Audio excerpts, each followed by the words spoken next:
नमस्कार, रोहित सैनी क्लासेस में आप लोगों का स्वागत है।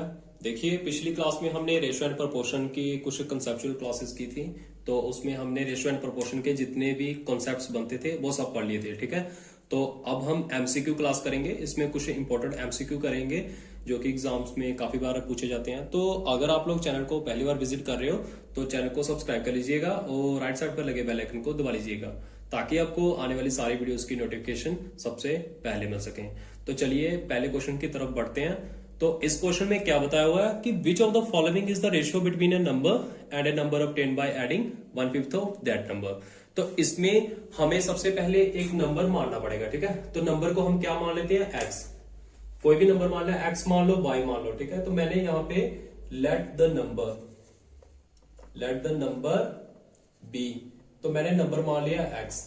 ठीक है, उन्होंने बोला कि हमारे पास एक नंबर है, नंबर नहीं बताया हुआ क्या नंबर है। ठीक है, रेशियो निकालना है एक नंबर में और उसी के नेक्स्ट नंबर में जो उसका सेकंड नंबर होगा जो कि आ रहा है उस नंबर के साथ उसी का 1/5 ऐड करने के बाद। कंडीशन में क्या बताया हुआ है, जैसे हमारे पास एक नंबर है और जो दूसरा नंबर है वो कैसे आ रहा है कि इसी नंबर के साथ इसी नंबर का 1/5 ऐड करने पर जो नंबर आएगा वो अगला नंबर होगा। ठीक है, तो कैसे होगा ये, अनदर नंबर। तो अनदर नंबर हमारे पास कैसे बनेगा, तो देखिए ये नंबर है एक्स, इसका 1/5 हो गया। दिस 1/5 को ऐड करना हो अगर इसी नंबर के साथ, एक्स के साथ, तो हमारे पास क्या चीज बनेगी, जे इधर जाके मल्टीप्लाई हो जाएगा तो दोनों का एलसीएम लेना होगा। तो x + 5x अब 5, तो अनदर नंबर क्या बन गया हमारे पास, 6x / 5। तो रेशियो किसमें निकालना है, इसमें और इसमें। तो जिस चीज के बारे में पहले बताया हुआ है उसको पहले लिखना है, जिस चीज के बारे में बाद में बताया a number and the number add by adding 1/5 of that number. ठीक है, जिस चीज बाद में बताई गई तो जिस चीज बाद में लिखनी है। 6x / 5, देखिए यहाँ पे x से x कट जाएगा और 5 चला जाएगा ऊपर। तो अकॉर्डिंग टू कंडीशन क्या होता है हमारे पास, 5 ऊपर चला जाएगा तो ये चीज बन गई हमारे पास। तो इसका रेशो बन गया हमारे पास 5:6। तो यही हमारा आंसर है, तो सी इज करेक्ट आंसर। तो चलिए नेक्स्ट क्वेश्चन की तरफ बढ़ते हैं। तो देखिए इस क्वेश्चन में हमें क्या बताया हुआ है, ए पर्सन स्पेंड 8,100 रुपए in buying some tables at 1200 each and some chairs at 300 each. The ratio of the number of the chairs to the number of the tables when the maximum possible number of the tables is purchased। तो देखिए इस question में आपको क्या चीज बोली है, उन्होंने बोला है कि एक आदमी है जिसके पास 8,100 रुपया है। ठीक है, उसने क्या करना है कि उससे कुछ टेबल्स खरीदने हैं और कुछ चेयर्स खरीदनी है। ठीक है, टेबल को वो खरीद रहा है 1,200 रुपए ईच में। ठीक है, एक टेबल को 1,200 रुपए में खरीद रहा है और एक चेयर को 300 रुपए में खरीद रहा है। तो इसमें निकालना क्या है, रेशो निकालना है चेयर्स का रेशो निकालना है टेबल्स के विद रिस्पेक्ट कि आप मैक्सिमम कितने टेबल्स खरीद सकते हो इन पैसों के। तो देखिए मैक्सिमम नंबर ऑफ टेबल्स कितने खरीद सकते हो, मैक्सिमम नंबर ऑफ टेबल्स आप कितने खरीद सकते हो इन पैसों से। ठीक है, अगर आपको 1200 का एक पड़ेगा, ठीक है, तो अगर आप चाहो 7 खरीदना तो ये अमाउंट बन जाएगी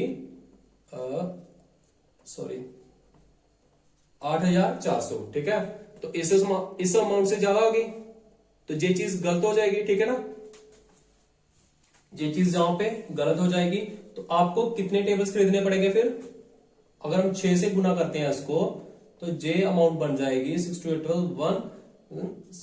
तो ये इस अमाउंट से कम है तो आप इतने टेबल्स खरीद सकते हो। ठीक है, मतलब कि आप 6 टेबल्स खरीद रहे हो। इसके बाद कितनी अमाउंट बची हमारे पास, 900 रुपया। ठीक है ना, तो 900 के आप 300 की ईच चेयर है तो नंबर ऑफ चेयर्स कितनी खरीद पाओगे, नंबर ऑफ चेयर्स 900 रुपए में अगर 300 की ईच चेयर है तो 900 रुपए में आप लोग 3 चेयर्स को खरीद पाओगे। ठीक है, तो टेबल्स खरीदी हमने 6, चेयर्स खरीदी हमने 3। तो निकालना क्या, हमें रेशियो निकालनी है जितनी आप चेयर्स खरीद रहे हो और मैक्सिमम नंबर ऑफ टेबल्स खरीद रहे हो। ठीक है, तो इन दोनों का रेशियो निकालना है। तो नंबर ऑफ चेयर्स कितनी है, 3, नंबर ऑफ टेबल्स कितने हैं, 6, रेशियो निकाल लो, ये आ जाएगा 1/2, 3 × 6 होता है। तो रेशियो आ जाएगा हमारे पास 1:2। तो जहां पे हमारा ए इज करेक्ट आंसर हो जाएगा। ठीक है, तो चलिए नेक्स्ट क्वेश्चन की तरफ। तो देखिए इस क्वेश्चन में क्या बताया हुआ है, a yard contains black and white marbles. If there are 10 marbles in the yard, then which of the following could not be the ratio of the black to white marbles? तो इसमें क्या है, आपके पास एक मग है, ठीक है, तो और उसमें 10 मार्बल है, 10 मार्बल पड़े हुए हैं, कुछ ब्लैक्स होंगे, ठीक है, और कुछ व्हाइट मार्बल्स होंगे, ये हमें नहीं पता। तो करना क्या है इसमें, करना क्या है इसमें, ये बताना है कि इनमें से कौन सा जो रेशियो होगा वो ब्लैक और व्हाइट से मैच नहीं कर रहा, ठीक है। तो सबसे पहले ए ऑप्शन देखते हैं, इसमें आपको निकालना कुछ नहीं है, आपको सिर्फ ऑप्शंस देखनी है, जो इसका नहीं बन रहा होगा उसी को टिक लगा देनी है, ठीक है। तो फर्स्ट देखिए 1:4 जो बन रहा है, 4 और 1 5 होते हैं, लेकिन ये भी इसका आंसर नहीं होगा। कैसे नहीं होगा, बिकॉज देखिए इसको रेशियो को उन्होंने 2 बार कंस्ट्रक्ट किया है, ठीक है। उन्होंने क्या किया हुआ, उन्होंने जे किया था सबसे पहले, हमारे पास 8 और 2 10 हो गए, क्योंकि 2 थे हमारे पास ब्लैक मार्बल्स और 8 थे व्हाइट मार्बल। तो उसके बाद उन्होंने क्या किया, इसको ऐसे डिवाइड करके 1:4 में कन्वर्ट कर दिया पजल डालने के लिए कि यही इसका करेक्ट आंसर, लेकिन ये नहीं है, ठीक है। उसके बाद नेक्स्ट देखिए 1:10, 10 और 1 11 हो गए। टोटल मार्बल्स कितने हैं हमारे पास, 10 मार्बल्स हैं, कंडीशन को फुलफिल नहीं कर रहा, इसका मतलब यही हमारा आंसर है, ठीक है। 20 करेक्ट आंसर, क्योंकि 7 होते हैं 10 होते हैं, 9 और 1 10 होते हैं, राइट। तो जे इसके आंसर नहीं है, उन्होंने यही बोला कि कौन सा इसका आंसर नहीं होगा, तो ये चीज इसका आंसर नहीं होगा, क्योंकि 10 और 1 11 हो गए, क्योंकि क्वांटिटीज जहां पे 10 व्हाइट मार्बल्स बन रहे हैं और 1 ब्लैक मार्बल बन रहा है, 10 और 1 11 हो गए, लेकिन हमारे पास टोटल कितने हैं 10, ठीक है। तो ये हमारा करेक्ट आंसर है। तो चलिए नेक्स्ट क्वेश्चन की तरफ, और देखिए इस क्वेश्चन में क्या करना है, इन ए प्रोपोर्शन, एक हमारे पास प्रोपोर्शन दी हुई है जिसमें पहला और जो फोर्थ टर्म है उसका जो प्रोडक्ट है वो है 40, ठीक है, और उसके बाद जो सेकंड और थर्ड जो टर्म है उसका प्रोडक्ट है 2.5x। तो निकालना क्या है, x का वैल्यू निकालना है। तो इस क्वेश्चन में आपको ज्यादा कुछ नहीं निकालना, आपको मैंने चैप्टर के स्टार्टिंग में आपको बता दिया था, जब मैं आपको कुछ इंपोर्टेंट टर्म्स या उसके कंसेप्ट करा रहा था, तो मैंने आपको बताया था कि जब हमारे पास मान लीजिए वैल्यूज हैं x, y, z, t, ठीक है, तो उसमें मैंने आपको बताया था जो हमारी फर्स्ट टर्म होती है और जो हमारी फोर्थ टर्म होती है, इन दोनों का जब प्रोडक्ट होता है, राइट, इन दोनों का जो प्रोडक्ट होता है बीच वाली टर्म्स के बराबर होता है, ठीक है। तो इसी कंसेप्ट को हम जहां पे यूज करेंगे, तो करना क्या है इसमें, पहली और फोर्थ टर्म का जो प्रोडक्ट है 40 दिया हुआ है, गिवन है, एज इट ही लिख लीजिए आप जहां पे 40 विच इज इक्वल टू, ठीक है, इसी कंसेप्ट के हिसाब से सेकंड और थर्ड का कितना है 2.5x। निकालना क्या है, x निकालना है, 2.5x इधर जाके डिवाइड हो जाएगा, और 2.5 को 4 से मल्टीप्लाई करेंगे तो कितना बन जाएगा 10, और इसको कर देंगे 16 से, राइट, 2.5 को 16 से करेंगे तो 40 उड़ जाएगा, ठीक है। तो जहां पे हमारे पास x का वैल्यू कितना आ गया 16, तो कौन सा आंसर सही हो गया, सी इज करेक्ट आंसर। तो चलिए नेक्स्ट क्वेश्चन की तरफ देखिए, जो क्वेश्चन देखने में जितना आसान लग रहा है वो उतना आसान है नहीं, ठीक है, इसको आसान अब बनाया जाएगा। कैसे बनाया जाएगा, तो चलिए देखते हैं। 20% ऑफ ए किसके बराबर है 30% ऑफ बी, वो किसके बराबर है 1/6 ऑफ सी, और निकालना क्या है ए रेशो बी रेशो सी। तो देखिए इसको करना कैसे है, जैसा गिवन है एज इट लिख लीजिए। 20% ऑफ बी, अगर आपको परसेंट की परसेंट को हम कैसे लिखते हैं 1/100, ठीक है, 20%, 20/100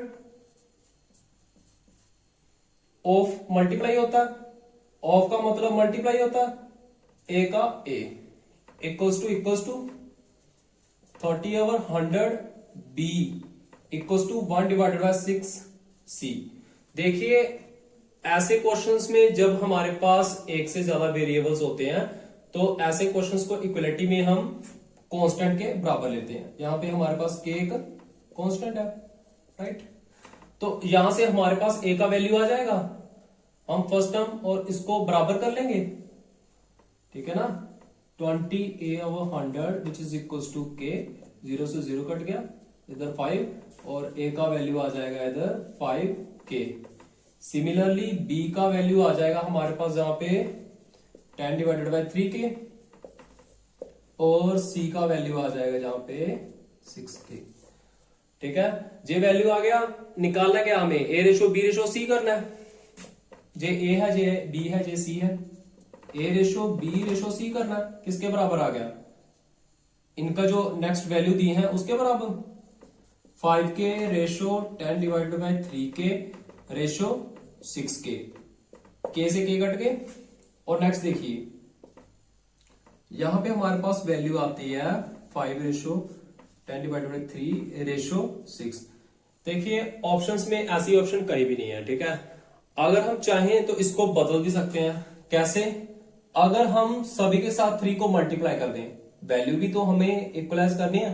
अगर हम सभी के साथ 3 को मल्टीप्लाई कर दें, जैसे 10 के साथ भी 3 मल्टीप्लाई कर दें, 5 के साथ भी 3 मल्टीप्लाई कर दें और 6 के साथ भी 3 मल्टीप्लाई कर दें, 3 से 3 कट गया, 3 5 जा 15 रेशो 10 का 10 आ गया रेशो 6 3 जा 18, राइट। ऐसी ऑप्शंस हमें दी हुई हैं। और जहां पे हमारा 15 रेशो 10 रेशो 18 कौन सा आंसर बैठ रहा है, डी।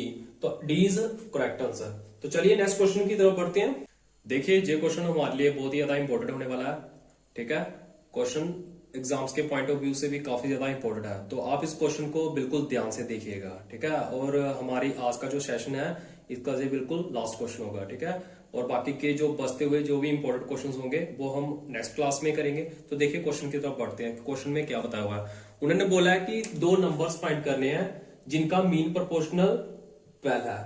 तो हम 2 नंबर्स को मान लेते हैं एक्स वाई, ठीक है। सबसे पहले let the 2 numbers be X and Y, mean proportional 12 है। तो मीन प्रोपोर्शनल के लिए हमने किया था, अगर 2 नंबर्स का मीन प्रोपोर्शनल निकालना है तो 2 नंबर्स को हम अगर अंडर रूट में रखें वो उसका मीन प्रोपोर्शनल होता है। और मीन प्रोपोर्शनल का वैल्यू 12 गिवन है हमारे पास, तो ये 12 हो गया, राइट। अंडर रूट इधर चला जाएगा अगर, तो इधर स्क्वायर हो जाएगा, right. Similarly X Y equals to 144। और अगर हमें x का वैल्यू लेना है तो y इधर जाके डिवाइड में आ जाएगा, तो x का वैल्यू कितना हो जाएगा 144 डिवाइडेड बाय y। और नेक्स्ट चीज देखिए इसमें बताया हुआ, थर्ड प्रोपोर्शनल इज 3 to 4। तो थर्ड प्रोपोर्शनल के लिए क्या करना होता है, देखिए अगर आपको वैल्यूज गिवन हो, इट इज लाइक हमारे पास x y और z 3 चीजें गिवन है, 3 आपको वेरिएबल गिवन है, तो आपको रेशो क्या गिवन है, x रेशो y रेशो, और जहां पे हो गई हमारे पास y रेशो z, ठीक है। अगर आपकी रेशो x y है और y जहां से एंड हो रही है वहीं से स्टार्ट हो रही है, ठीक है, रेशो, तो आपके लिए जो 4th टर्म होगी वो आपकी थर्ड प्रोपोर्शनल हो जाएगी। सिमिलरली अगर हमारे पास वैल्यू x y z मान लीजिए जहां पे t है, राइट, तो ये हमारी प्रोपोर्शनल ऐसे होगी z और t, और जो 4th टर्म होगी ये हमारी 4th प्रोपोर्शनल हो जाएगी। इस केस में थर्ड प्रोपोर्शनल, इस केस में 4th प्रोपोर्शनल, और ये मीन प्रोपोर्शनल का फॉर्मूला है, राइट, ये मैंने आपको करवाया हुआ है। तो नेक्स्ट देखिए क्वेश्चन में क्या बताया हुआ उन्होंने कि थर्ड प्रोपोर्शनल इज 3 to 4। तो थर्ड प्रोपोर्शनल के लिए अगर मैं इसी को इंप्लीमेंट करूं यहां पे कि x रेशो y है और y रेशो 3 to 4 है, तो इसके लिए भी, इससे भी पिछले क्वेश्चन में हमने एक चीज की थी, और मैंने आपको जब चैप्टर स्टार्ट किया था उसके कंसेप्ट में पढ़ाया था, जो हमारी लास्ट वाली टर्म्स होती हैं उन दोनों का जो प्रोडक्ट होता है बीच वाली टर्म्स के बराबर होता है, राइट।